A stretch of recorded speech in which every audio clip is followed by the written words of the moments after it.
Okay, Glenn, welcome back. Thanks, Jeff. But before we talk about bike racing, maybe more important than bike racing, I need you to review my waffles. It's stroopwafels. Oh, those are great. These are good ones? Really? Did I do good? Yep. Let me I think so. Pull one out. pull one out. I think they're good because like I can see the caramel like oozing down the side of the bag. You know? Yeah. It's a good sign. Yeah. What do you think? That's- How we doing? Looks good, man. I got a pro tip for you. Put them in a microwave at 900 watts for 30 seconds. It should make this stroopwafel a lot better. So I wanted to thank the sponsor of this video, and that's Trader Joe's for providing some decent waffles here. Let's get into some bike racing. Yeah, let's go. Hey, what's up, guys? Welcome back to the channel. Glenn, good to have you back, my man. Hey, Jeff. Nice to be back. Yeah, dude, we got a different one for you guys today. This is one I've had for a couple of months. I'm really excited to talk about it. This is a different interclub, right? Yeah, it's in the west of the country. I was on holidays and I brought my bike and I wanted to race another course. I love doing that. I love leaving like my local area and just going and testing like other people's races in other districts. It's fantastic. So this is what's the name of the club? Yeah, it's BRC Kennemerland. And these guys have a completely different approach to racing. First, let's talk about their course. So we have some rolling hills, we have cobbles, we have crosswinds. It's a toughie. Yeah, it's a fast course if the wind directions in the right way. But today, it was a hard one with all the crosswinds and all. So their approach to racing, which we'll get into, is a lot different than we usually see here in the States, and then even we usually see at your interclub, at your home course. So maybe let's just get into the footage and we can talk about it. Yeah, let's go. Okay, so Glenn, we forgot to mention, how many teammates do you have in this race? One. A- And it's my friend, Martin. Martin. You're right, Jeff. Martin. Martin. Gotta say it like an American, man. Martin. Skip the T, skip the I, just go straight to the N. That's perfect. So Martin is a sprinter, right? Yeah, And he's a fast guy. And he had some family members at this race, so he was definitely jonesing for a win. Yeah, we were always in for the win, but especially Martin is in for the win today because his family, his girlfriend is watching. So he wants to impress some people. And this is important to know that you only have one teammate. And how are you going to execute this win? Because the way that this club team is racing this race, which you guys are seeing right now, is they hit this so hard, so early in the crosswinds. They basically did like what essentially is a team time trial on the front of this race, right? Yeah, exactly. Our plan was to sneak with it, sneak up with it. If there was a breakaway, maybe try to force something and see what the reaction is of the other riders because we don't know anyone over there. And yeah, maybe if we can get away with the two of us, then we have a really good chance of winning this field sprint because I'm leading him out today. Yeah, and you know when they're doing this team time trial in the front, like they're taking control of the race, and that's fine as long as you are in position not to get killed in the crosswind, in the gutter, and not just to get gapped. Like being up here in good position with your teammate, I think, is paramount. It's super important. So that's well done for you guys. And Glenn's a modest guy. I looked at his power file from this race. 350 normalized for the first 20 minutes while the club team was on the front just drilling it, which might not seem like a whole lot. I mean, it is a whole lot, Glenn. But you have to keep in mind, Glenn was in the draft this entire time for the first 20 minutes. So it's 350 in the draft, which means these guys were drilling it like 450 on the front during this team time trial effort, which, spoiler alert, did not work. Let's fast forward a little bit. And yes, that's right. It does not work. About 15 kilometers later, you see things are slowing down. Glenn is doing 0 watts for the first time in this race. It's finally slowing down. And you guys know what that means. When it's been really fast, single file, then things slow down, it's almost always accompanied by kablam, counterattacks, right? Yeah, it's everywhere the same. Because it's always the perfect timing. When people are tired on the front, it's been really fast, attacks work. People are less likely to follow, less likely to chase. But Glenn, you have different plans. You want to make sure that you are represented in these breakaway groups because A, there's only 2 of you on on the team, So you guys have to be represented. You don't want to get stuck chasing. And then B, you're going to stick your neck out there because you're racing for Martin, for Martin this race. For Martin. And you're going to make sure I am. that he is protected at all times. I want him to only sprint the last 150 meters of this race. So I'm going to stick my neck out exactly how you said it. Okay, so you join that little move off the front. Doesn't work, Glenn. You're brought back. And it's just going to be one after another from this point. So here goes the counterattack, which is predictable.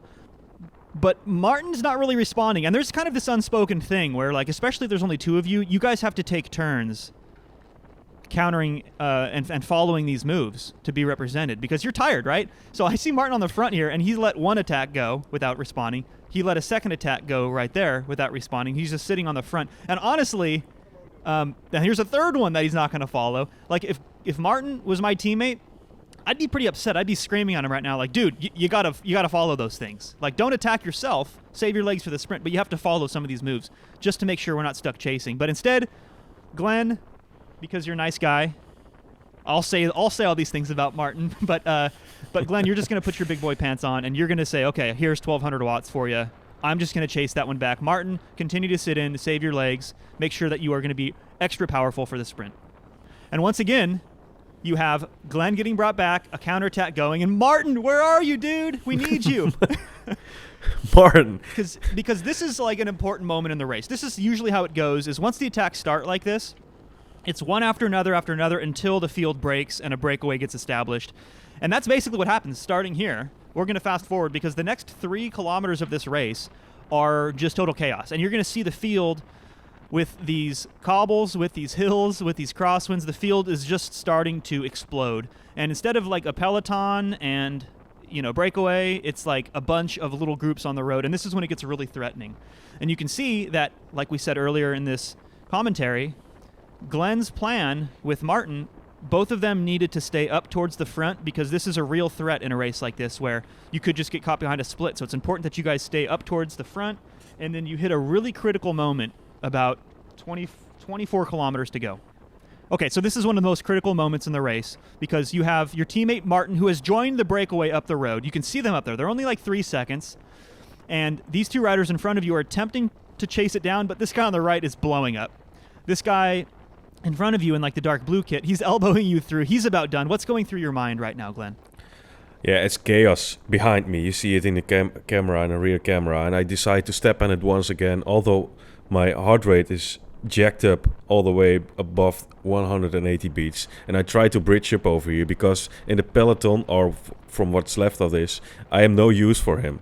Yeah. I want to lead him out for the sprint, and I wanted to join the break and to be part of the break to lead him out. So you're chasing a teammate, Glenn? Wait, you're never supposed to do that. I'm chasing a teammate. No, I want to commend you on this. Look in the rear view. Yeah, okay, that's a good point. Number one, you're not chasing a teammate and bringing the whole field with you. You made sure to do it solo. That's very important. Critical move right there. But also, there are some situations, very rarely, but this is one of them, where it's okay because, like you said, you're not doing your teammate Martin any favors in the group behind because there isn't really a group behind anymore. It's just all blown to shreds. So you're thinking, I need to get up there and provide assistance to my teammate who is isolated in this strong group of 5 riders, and maybe they can just 1-2 him to death. But immediately that falls apart, right? Like right as soon as you make contact, it falls apart. The good news is Martin has made the breakaway from the breakaway. And at this point, 185 beats per minute, Glenn, you just have to choose your battles.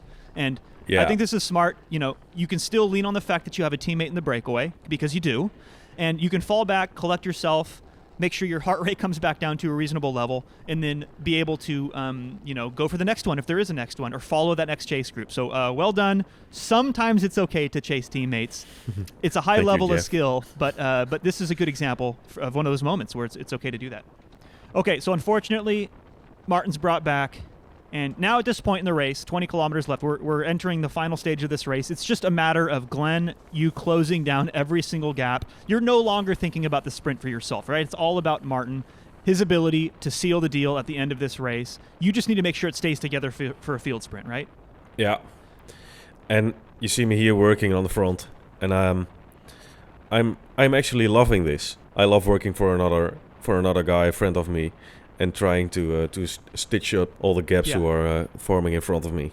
And there were a bunch of these instances in the final 20 kilometers that we could talk about. I'll show maybe a couple more here of you just getting on the front on behalf of your teammate, giving Martin every single chance to sit in. This is good teamwork. This is how you win races. So I think with that said, let's just fast forward to the last lap or so of the race. What do you think, Glenn?